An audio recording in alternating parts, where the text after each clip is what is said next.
Good morning. Alright, so quick video. I'm going to review this rider. I had made some light recommendations, I'm going to call it, on things that concerned me. Not from a legal standpoint, but just from me reading it as a non-lawyer to this Patricia, which is the closing attorney. And now I kind of this morning compared what I asked her, what I questioned, and this final rider that she submitted to see if there were any changes and differences. And after review, she did take some of that recommendation. So, real quick, here's just kind of the review. And I'm basically going to come through here and just look for things that are stricken out. Paragraph 5. Okay. So, I'm going to read the unmodified version. Any request made in writing on buyer's behalf for extension of financing contingency contemplated in this agreement shall reserve buyer's right to terminate this agreement and entitle buyer to immediate return of all deposit funds. In the event that seller fails to respond in writing to buyer's request to extend the financing contingency, buyer's financing contingencies shall be indefinitely preserved until the seller responds in writing. So I think my concern here was that, to me, it sounds like a blank check where any request made in writing on buyer's behalf, so the buyer can do it, the buyer's agent can do it, the lawyer can do it, for extension of financing contingency contemplated in this agreement, which there are no dates in this agreement for that financing contingency, which means they could do it. It negates the PNS. They can do it before, they can do it after, they can do it whenever they want. There's no timeline, as far as I can tell, on that due date for that notice. And that is why in this other version, I struck out what? In this agreement. And I put in PNS agreement. However she wants to word it, fine by me, but at least when you combine or connect these two documents, one of the documents has a date on it. So that was what I was trying to say there. She did not do anything with that. So she must have not agreed with that. Again, her job is to protect the bank and through the bank protect the buyer. I get it. So this is left leaning, or it's buyer leaning. So fine. That's what she's supposed to be doing. Doesn't make it right. It doesn't mean that we shouldn't be reviewing any of this. Number 9. All right. So we had found that, the seller represents that the premises are connected to town water and sewer. I, sent her this. She did change that from sewer to septic system, so that is now correct. Deed, which she did not change. Number 11. Is there extra stuff in here? What is this? There is extra stuff in this. Looks like she might have moved some stuff around. So under 9 became bigger. Seller represents. Reading through this quickly. Passes. 3-bedroom septic. Fine. And I'll read this better afterwards. Seller agrees to use diligent efforts to install a septic system for a 3-bedroom septic system. Yep. Said repair or new installation shall be completed by a licensed contractor. Yep. All work shall be completed in accordance with If the new septic system is to be installed, buyer shall have the right to review and approve the plans and specifications prior to installation. I get it that they want to know what the hell's going on there. We already supplied those plans, but it's ridiculous for them to approve a plan. The plan is the plan that the Board of Health and the engineers come up with. And that is the only option. The state's not going to go, oh, you know what, these buyers don't agree with this mounted system, pumped system, whatever system that they're going to put in. It's okay. Let's just go ahead and let them have whatever they want to have. Here are the plans. Here's the results based on the PERC and the soil study. This is what's going in. You know what I mean? Period. There's no other way around it. Seller shall restore the premises to the approximate original landscaping contour, blah blah blah blah. That's fine, because I've never seen a installer ever not go back and grade and throw down grass seed to work that they're doing. All costs and expense shall be borne solely by the seller. Okay. So this addition to 9, I'm going to skip ahead a little bit here, is in place of, I think it was the last paragraph here, 42, which they struck completely out of here. They kind of combined 42 with 9. And this is kind of where I had issues, where buyers shall have the right to review and approve. Hell no, you cannot approve. You don't approve anything. And approve. So she kind of still has that approve in here. If we keep this verbiage, maybe we should put a timeline. You now have the plan. Do you approve? Yes or no? Today's the date. You say yes, we continue. You say no, then we go find somebody else. Because again, that is completely outside of your control.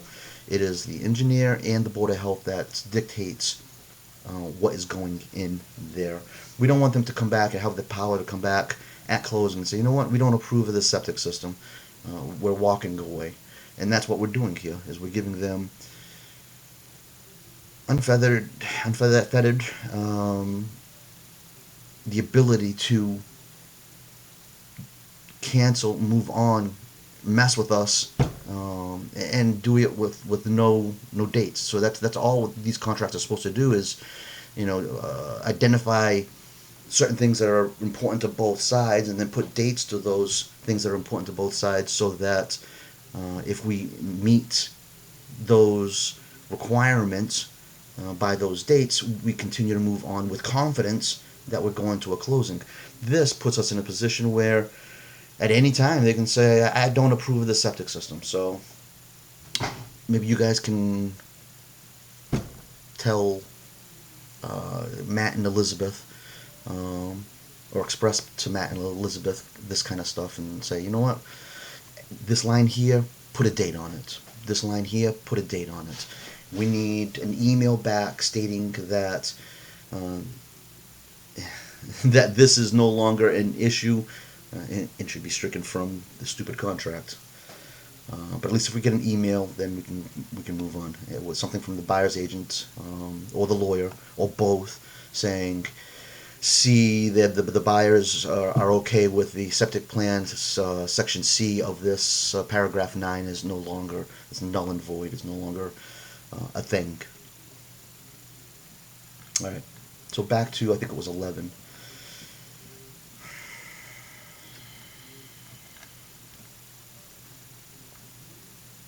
Deed. All right. At sole option, I struck this out, of the buyer, a deed executed for the seller. So you guys need to provide a deed. That's the seller's responsibility at closing. Pursuant to a power of attorney, shall not satisfy the title requirement of this agreement. The only problem I have with that is, I'm not sure if you guys are going. You might go, you might not go. I don't know. To this closing, and if you're going to have Matt or Elizabeth as a power of attorney to sign your deed. If you're having one of these lawyers go to the closing to take care of all this stuff for you, they have to do it underneath a power of attorney. So you can let me know. If you guys say, yeah, I'm going, fine, we're done, I'll show up and sign everything what they need to sign, fine. Then that is no longer a problem, because you're showing up in person to do the signing. If you're going to have a lawyer of any kind, Matt, Elizabeth, whoever, go to the closing and sign for you because you just don't want to be there, that is, in my eyes, a problem. She did not take that recommendation, left it as is. You've got legal, you have the ability to hire a lawyer.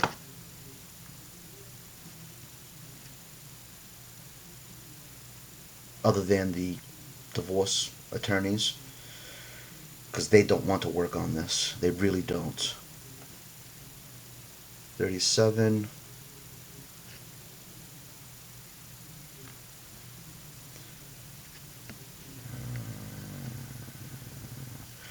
Paragraph 10 of the purchase and sales agreement shall be amended, and the following language shall be included after the terms shall be automatically extended for 30 days, calendar days, or the business day prior to buyer's mortgage commitment date, or rate lock extension is adversely affected. Whichever is shorter.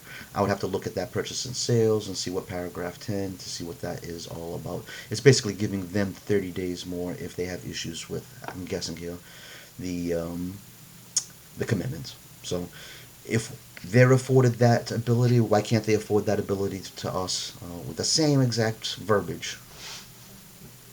If we have issues with the septic system, you shall automatically extend for 30 days. Now, if they want to do this whole, and maybe it'll work just fine, if they put it in this paperwork saying that